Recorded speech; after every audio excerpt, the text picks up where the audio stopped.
Okay, so chapter 4, linear equation in two variables. Okay, in previous class you have also studied about the linear equation in one variables. Suppose equation दिया हुआ है x plus 4 equal to 0. So we can easily find out the value of x.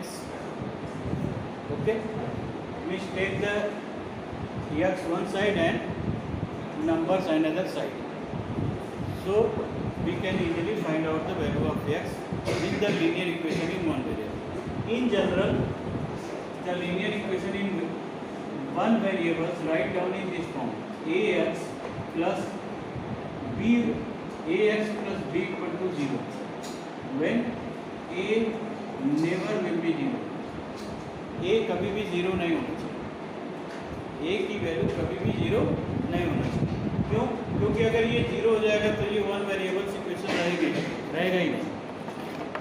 अगर ये 0 हो जाता है a तो one variables equation ही नहीं रहेगा, क्योंकि x ही गायब हो जाएगा ना. ठीक, अब हम बात करते हैं linear equation in two variables.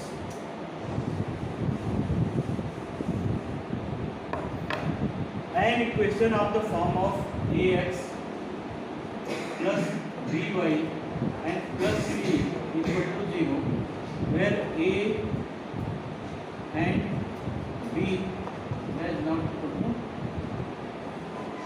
0. क्योंकि अगर b 0 करेंगे तो वन वेरिएबल से या वन a 0 कर दिया तो क्या होगा, वन वेरिएबल इक्वेशन हो जाएगा ना. तो a एंड b 0 नहीं हो सकता, c हो सकता है. ठीक है, सपोज दो वेरिएबल्स हैं तो दो वैल्यू फाइंड आउट करनी है. तो अगर यूनिक वैल्यू फाइंड आउट करनी है, टू वेरिएबल्स के यूनिक वैल्यू यानी x की एक ही वैल्यू है और y की भी एक ही वैल्यू के लिए सेटिस्फाई हो, तो दो इक्वेशंस की जरूरत होगी. तो अगर दो वेरिएबल्स हैं तो हमको टू इक्वेशन चाहिए. अगर वन वेरिएबल्स है तो वन इक्वेशन से ही काम चल जाता है. थ्री वेरिएबल्स हैं तो थ्री इक्वेशंस की जरूरत पड़ेगी. अब यहाँ पे ये कह रहा है कि सपोज एक ही इक्वेशन दिया हुआ है 3x plus 4y equal to 24.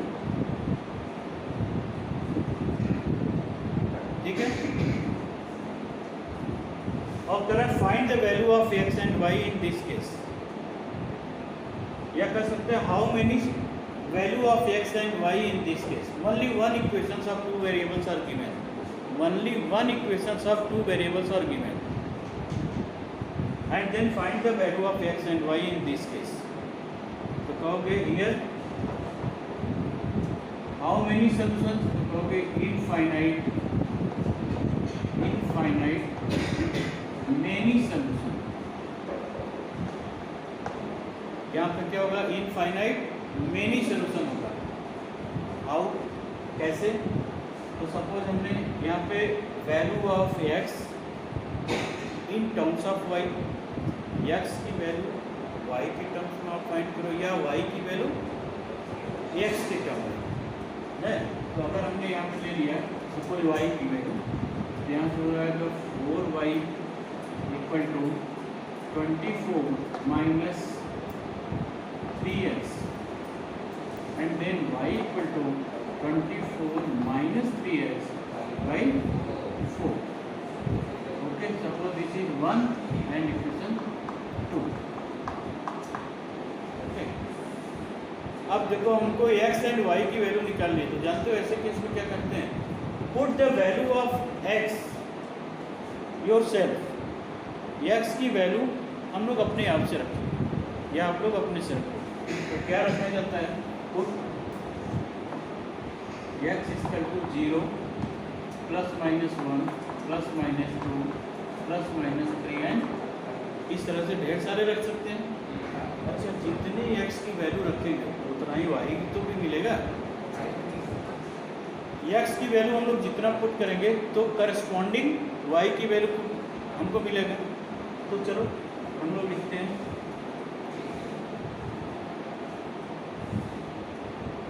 इस तरह से टेबल फॉर्म कर लिया, यहाँ x और y, हमेशा पहले x और y होगा। Suppose put the value of x equal to 0, तो y की वैल्यू क्या आएगी? 6 आएगी। x इक्वल टू 0, तो 3 इंटू 0, तो क्या हो गया 0, और ये 24 बच जाएगा, तो 24/4 6।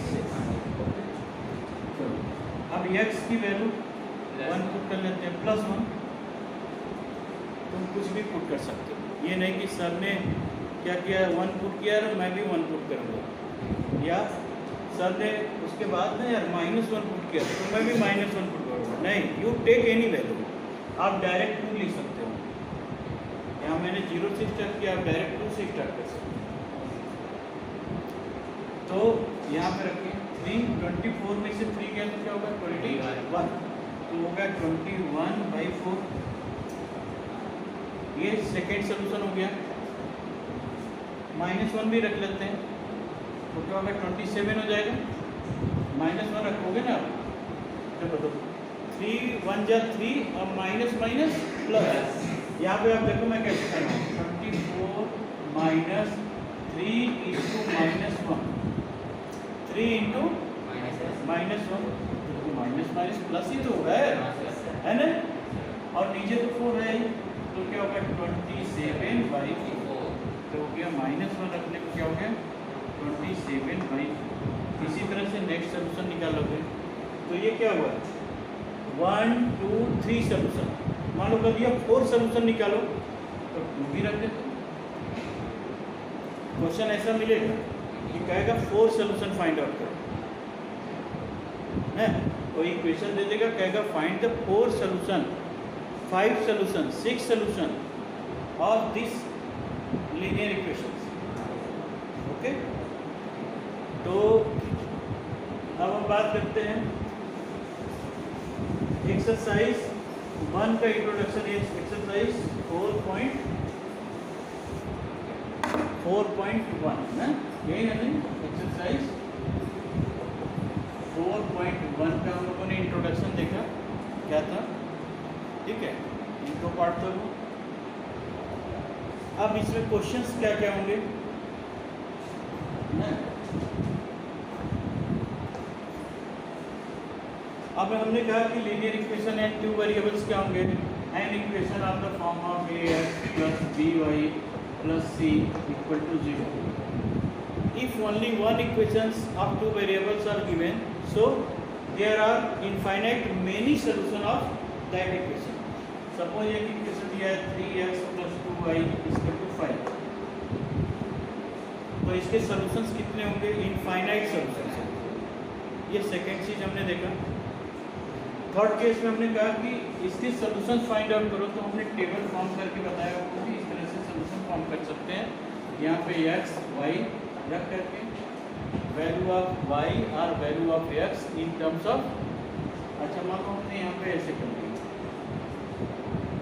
तो ये y निगेटिव है ना, पॉजिटिव बनाओ, y को इधर ले जाओ और 5 को, ठीक, तो फिर 3x - 5 = 2y, तो y = क्या हो गया 3x - 5 and divided by 2.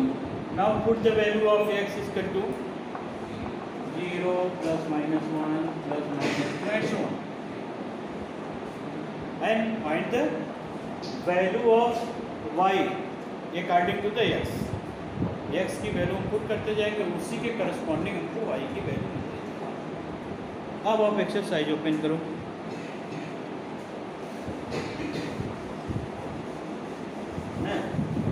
अच्छा, कुछ क्वेश्चंस और देख लेते हैं। सपोज और एग्जांपल समझ लेते हैं।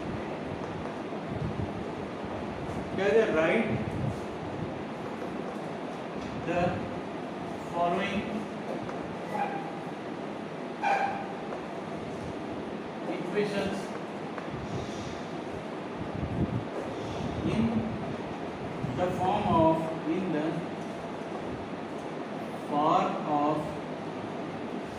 ax + by + c = 0 and find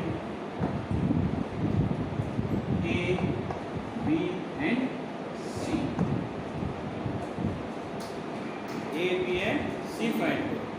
अब हम ले लेते हैं, सपोज ये दे दिया 3x equal to 2y minus 1/2। इस फॉर्म में आपको कन्वर्ट करना है। तो ये हो गया 3x, इधर लेते हैं, minus 2y plus 1/2 equal to 0। अब इससे आप कंपेयर करें इस इक्वेशन से। सो कोफिशिएंट ऑफ x क्या होगा, ये होगा, और यहाँ पे कोफिशिएंट ऑफ x क्या है, 3 है। a की वैल्यू क्या होगी, b की वैल्यू क्या होगी, -2 नॉट 2, ओके। एंड c की वैल्यू 1/2। एक आध एग्जाम्पल और देख लेते हैं कुछ ना।